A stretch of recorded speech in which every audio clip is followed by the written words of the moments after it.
अभी हमारे पास जनवरी के लगभग 12-15 दिन, फरवरी पूरी पड़ी है, मार्च पूरा पड़ा है, अप्रैल पूरा पड़ा है। कम से कम हमारे पास 100 दिन है। यदि हम ये भी मान के चलें कि आरएस प्री 3 मई को होने जा रहा है, जो कि हो सकता है 1 महीने डिले हो जाए, पर फिर भी हमारे पास एटलीस्ट जो कितने दिन पड़े हैं? 100 दिन पड़े हैं।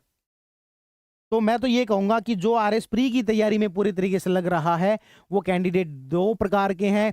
एक, जिन्होंने कभी आरएस प्री नहीं दिया, वो उतने कॉन्फिडेंट नहीं है, उनको तो मैं कहूंगा प्योरली भाई आरएस प्री की तैयारी कर लो, ठीक है ना।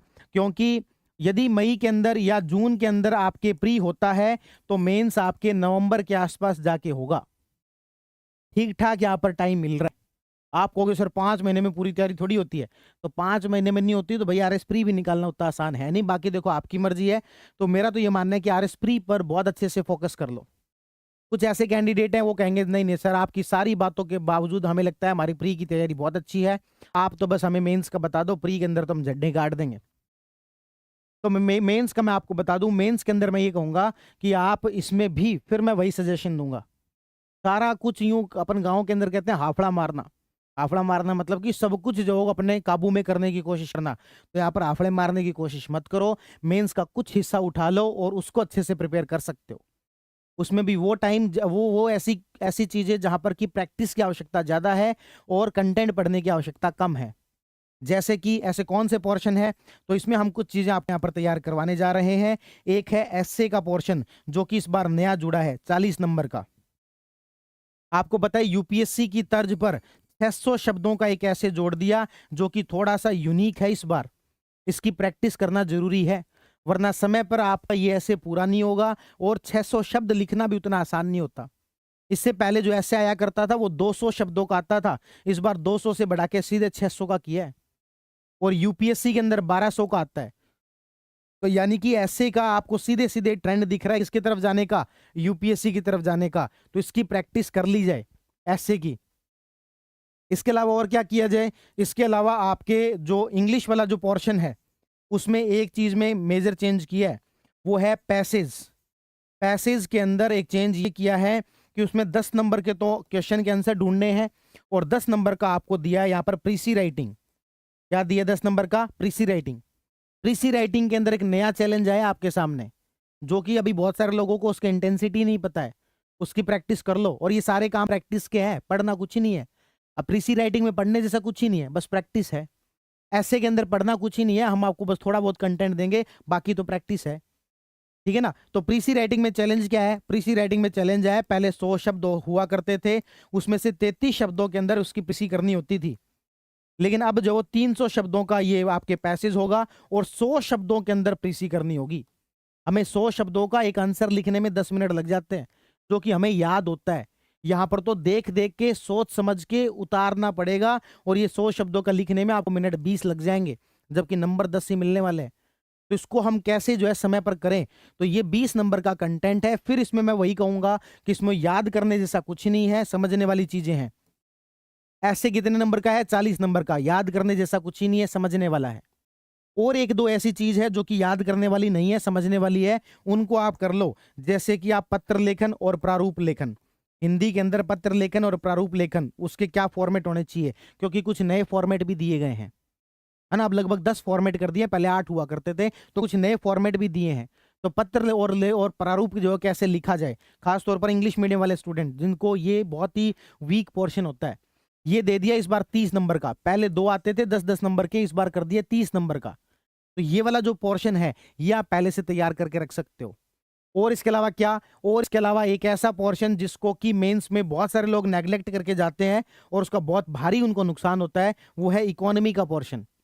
इकोनॉमी के इस पोर्शन के अंदर मेरा ये मानना है, इंडिया का जो सर्वे आएगा प्लस इंडिया का जो बजट आएगा, और इधर से राजस्थान वाला जो सर्वे आएगा और राजस्थान वाला जो बजट आएगा, उसको जो है आप अभी से अच्छे से तैयार करके रख लो। उसे जो है आप अभी से अच्छे से तैयार करके रख लो।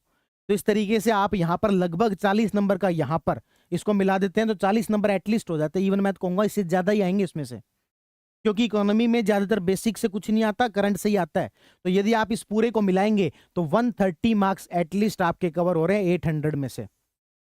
130 मार्क्स तो लगभग जो है हम यदि हम देखें 5वां 6ठा हिस्सा लगभग हो गया, लगभग 16% जो है अपन यदि मेंस की तैयारी पहले से करके रख लें और फिर उसके बाद जिन जिन सब्जेक्ट में आप बड़े कॉन्फिडेंट हो, जैसे कि मान लो इधर आप पॉलिटी पढ़ोगे या फिर चलो पॉलिटी में तो बहुत सारी नई चीजें ऐड ऑन हुई है। अच्छा, एक और चीज, जो बहुत सारी नई चीजें ऐड ऑन हुई है प्लीज उसके पीछे मत भागना, कंटेंट आ जाने दो, तैयारियां उसके ऊपर शुरू कर दी हैं। जब भी अच्छा कंटेंट आ जाएगा तो आपकी मेहनत बचेगी, अदरवाइज हमें कुछ नहीं है, आप कह सकते हो उसमें खुद से तैयार कर सकते हो। लेकिन मेरा ये मानना है कि यदि टाइम कम है तो अभी जो पहले से आपके पास चीजें हैं उसको अच्छे से कर लो, ठीक है ना। तो मैं ये कह रहा हूं कि यदि आपकी प्री की तैयारी बहुत अच्छी है तो आप एक काम कर सकते हो, जैसे मान लो स्टेट पॉलिटी है। अब स्टेट पॉलिटी में कुछ ऐसे आयोग हैं, स्टेट पॉलिटी में कुछ ऐसे आयोग हो सकते हैं जो प्री के सिलेबस में नहीं है लेकिन मेंस के सिलेबस में है, तो आप उनको साथ ही साथ कर लेना। कहने का मतलब जो बहुत इजी टारगेट किया जा सकता है, ऐसा कुछ हिस्सा जो आप मेंस की तैयारी प्री के साथ साथ ही कर सकते हो, उन हिस्सों को टारगेट करो। आप सारी तरफ युद्ध के मोर्चे क्यों खोल के रखना चाहते हो कि मैं सारे युद्ध के मोर्चे एक साथ खोल दूं? मैं जो है वो इधर आपके राजस्थान वाले मोर्चे से भी लड़ना शुरू कर दूं, गुजरात वाले से भी शुरू कर दूं, जम्मू कश्मीर वाले से भी लड़ना शुरू कर दूं, इधर से चाइना के साथ भी लड़ना शुरू कर दूं ना। युद्ध के मोर्चों को लिमिटेड रखो, आपका फोकस ज्यादा रहेगा। और एक यदि कुछ चीजें आपने बहुत अच्छे फोकस के साथ तैयारी कर ली तो आपका कॉन्फिडेंस ज्यादा रहेगा। इसलिए आप यहां पर सारे हिस्सों को करने की बजाय कुछ हिस्सों को टारगेट कर लो। और हमने अपनी जो टेस्ट सीरीज है उसमें यही आपसे कोशिश की है कि ये काम हम आपसे करवा लें। और अब मैं ये नहीं कहता कि आपको इसी तरीके से, कुछ लोगों को लगता है नहीं नहीं हम तो पूरी मेंस की टेस्ट सीरीज चाहते हैं, भाई कर सकते हो आप, कोई दिक्कत नहीं है। जहां बहुत सारी जगह पर आपको पूरी मेंस की टेस्ट सीरीज मिल रही है, इवन इंटीग्रेटेड टेस्ट सीरीज हमारी वाली भी चल रही है, उसमें 8-9 पेपर हो चुके हैं, उसको भी हम आगे भी कंटिन्यू करेंगे ही। तो कहने का मतलब है यदि आपको लगता है कि हम प्री प्लस मेंस की तैयारी इन 3 महीनों में कर लेंगे, कर लो। पर मैं कह रहा हूं प्री में लटक मत जाना कहीं इस ओवर कॉन्फिडेंस के चक्कर में कि नहीं अब तो हम छोटे सब्जेक्ट करेंगे पहले। अरे भाई, जो पहले प्री प्लस मेंस वाला कॉमन है या फिर जो बहुत इजी किए जा सकते हैं, लो हैंगिंग फ्रूट है, उनको तो कर लो पहले, है ना। तो इसलिए मेरी इस बात को आप मान सकते हैं तो ज्यादा बेहतर रहेगा कि आप जो है इन सब चीजों को पहले कर लो, ठीक है ना। तो इसी हिसाब से हमने जो एक टेस्ट सीरीज डिजाइन की है ना। जो टेस्ट सीरीज डिजाइन की है उसमें हमारे पास में कोई दूसरा चारा नहीं था कि हम इसको 1 फरवरी से शुरू करें। तो अपनी जो टेस्ट सीरीज है वो 1 फरवरी से शुरू हो रही है और ये जो टेस्ट सीरीज है ये 26 अप्रैल तक हमने डिजाइन की है, क्योंकि अभी हमें जैसा कि न्यूज़पेपर या फिर सरकार का जो कैलेंडर है ना, तो उसमें जो मई बताया गया है, एक बार हम मई का फर्स्ट वीक ही लेके चले। हालांकि फिर मैं कह रहा हूँ हमारा अनुमान ये कि पेपर शायद जून में होना चाहिए, लेकिन हम ये रिस्क नहीं ले सकते कि जून के हिसाब से टेस्ट सीरीज शेड्यूल कर लें, ठीक है। तो हमें तो मई के हिसाब से करना पड़ेगा। तो यदि पेपर मई के अंदर होता है तो हमने इसी हिसाब से टेस्ट सीरीज को शेड्यूल किया 26 अप्रैल तक। यदि ये पेपर जो वो जून में होता है तो हम इसमें 4 पेपर और जोड़ देंगे, मई में आपके कुछ एक पेपर और ले लेंगे, मई के अंदर जो आपके कुछ एक पेपर और ले लेंगे, ठीक है ना।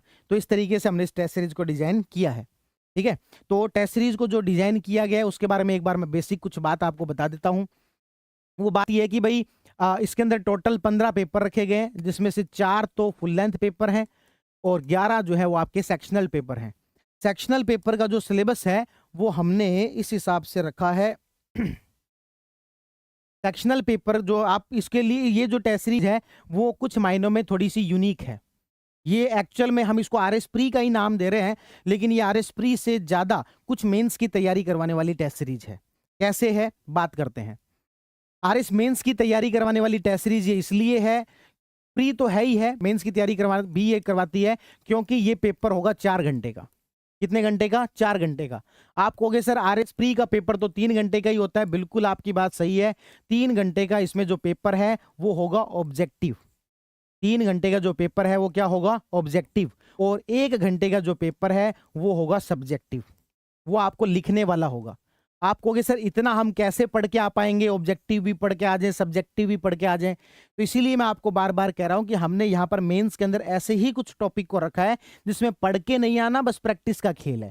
पढ़ के नहीं आना, प्रैक्टिस का खेल है ना। बस एक बार आपने पत्र लेखन, प्रारूप लेखन का प्रारूप वगैरह देख लिया, उसके बाद आपको कोई याद नहीं करके आना कि हम सफाई कर्मचारियों को कुछ कहना है, उसकी कैसे जो है चिट्ठी लिखें, विज्ञप्ति कैसे जारी करें। एक बार बस फॉर्मेटिंग देखनी है। आपको जो ऐसे वाला काम है उसमें बस एक बार तरीका थोड़ा सा समझना है कि कैसे ये लिखा जाता है। आपको बस एक बार के लिए ये देखना है कि जो प्रीसी राइटिंग है वो कैसे की जाती है, और आपको इंडिया का बजट, इंडिया का इकोनॉमिक सर्वे वैसे भी प्री के लिए पढ़ना ही है, तो उसी दौरान उसको मेंस के लिए भी पढ़ना है। तो बस कुल मिला के कहने की बात यह है कि आपको जो सब्जेक्टिव का जो नेचर है वो आपको इस तरीके से तैयार करके आना है कि टोटल जो है ये पेपर कितने घंटे का होगा, आपके 4 घंटे का। 3 घंटे का पेपर ऑब्जेक्टिव, तो एक तरीके से यूं मान लो कि ये तो है आरएस प्री की टेस्ट सीरीज, ये तो क्या एक तरीके से आरएस प्री की टेस्ट सीरीज, और ये जो 60 मार्क्स का पेपर होगा, कितने मार्क्स का होगा, 60 मार्क्स का पेपर होगा, 1 घंटे का पेपर होगा, ये सब्जेक्टिव नेचर का होगा, और उसमें ऐसे टॉपिक्स को उठाया गया है जिसमें कि आपको याद नहीं करके आना, केवल प्रैक्टिस करनी है, जिसकी प्रैक्टिस आप थोड़ी पहले से करनी शुरू कर दो। इस हिसाब से हमने इसको रखा है ना। ये जो 60 नंबर वाला है, ये इसकी आपकी कॉपी चेक नहीं होगी, आपको प्रैक्टिस करनी है, और इसका वीडियो सॉल्यूशन आपको मिलेगा, यानी कि आपको ये डिटेल इसका सॉल्यूशन मिलेगा कि इस ऐसे को कैसे सोचा जा सकता था, कैसे लिखा जा सकता था, लेकिन इसकी कॉपी चेक नहीं होगी। उसका भी हमारा एक पर्पज है, कहीं वो स्टूडेंट जो है इसमें कोई कम ज्यादा मार्क्स देख के मेंस के अंदर उलझ ना जाए।